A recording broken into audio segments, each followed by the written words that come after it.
नमस्कार दोस्तों आज हम एक ऐसे इशू के बारे में डिस्कशन कर रहे हैं जो कि बहुत रिसेंट है और जिसकी की इफेक्ट बहुत लॉन्ग लास्टिंग हो सकती है जीएसटी लॉ में। दोस्तों रिसेंटली केरला हाई कोर्ट ने एक जजमेंट पास की है in the matter of Indian medical association versus union of India. दोस्तों recently in the year 2021 finance act एक अमेंडमेंट पास किया गया था जिसमें कि सेक्शन 7 सबसेक्शन 1 में एक नया क्लॉज ऐड किया गया था, क्लॉज AA, जिसके तहत अगर कोई भी एसोसिएशन या क्लब अपने मेंबर्स के साथ कोई भी तरह की ट्रांजैक्शन करती है, कोई एक्टिविटी करती है, तो उसे सप्लाई के डेफिनेशन में इंक्लूड कर लिया गया था।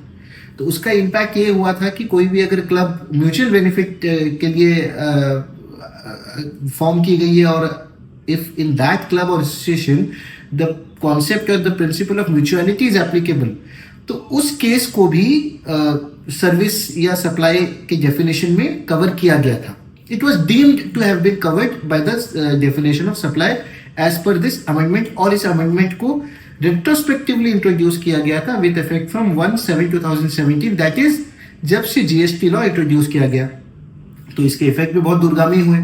क्योंकि जो एसोसिएशंस और क्लब्स ऑलरेडी जो सोच रही थी कि हम म्यूचुअलिटी के कॉन्सेप्ट में है, सो वी नीड नॉट पे जीएसटी ऑन आवर ट्रांजैक्शंस, वो भी कवर हो गए क्योंकि रेट्रोस्पेक्टिव था। तो उसी इशू में Indian medical association approach the Kerala high court, जिसमें उन्होंने कहा कि सबसे पहले ये जो अमेंडमेंट है section 7 subsection 1 clause AA,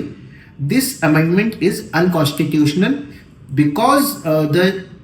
definition of supply as per the Constitution of India, as per the precedents, does not include the concept of the transactions within the concept of mutuality। और उन्होंने इस retrospective amendment को भी challenge किया कि retrospectively भी आप नहीं कर सकते।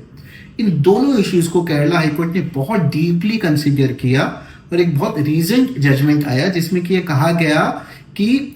ये जो अमेंडमेंट किया गया जिसमें कि कॉन्सेप्ट ऑफ म्यूचुअलिटी को deemed to be a supply मान लिया गया, वो कॉन्स्टिट्यूशनल जो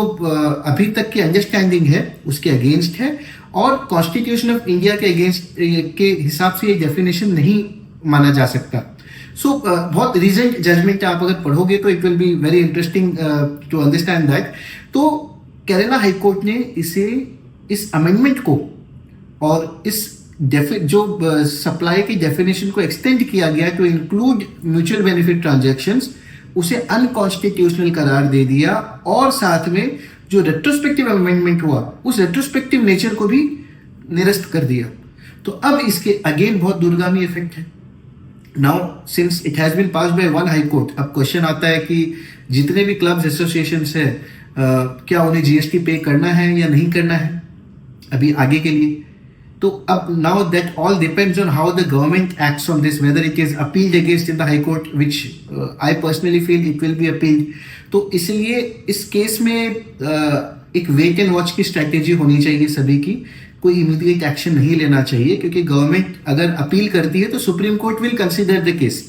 again supreme court will listen to both the sides और फिर वो एक वापस से रीजेंट ऑर्डर पास करेगी और उस हिसाब से फिर बाद में हमें एक्शन लेना चाहिए। But yes, the judgment is a landmark judgment और it will decide the future course of action in these mutual benefit transaction issues. So अभी तक की सलाह यही रहेगी कि I think we should wait and watch, और आगे क्या सरकार एक्शन लेती है और कोर्ट्स इस पे क्या व्यू लेती है उस पर डिपेंड करता है कि ये पूरा इशू कहाँ जाके बैठता है। Thank you so much.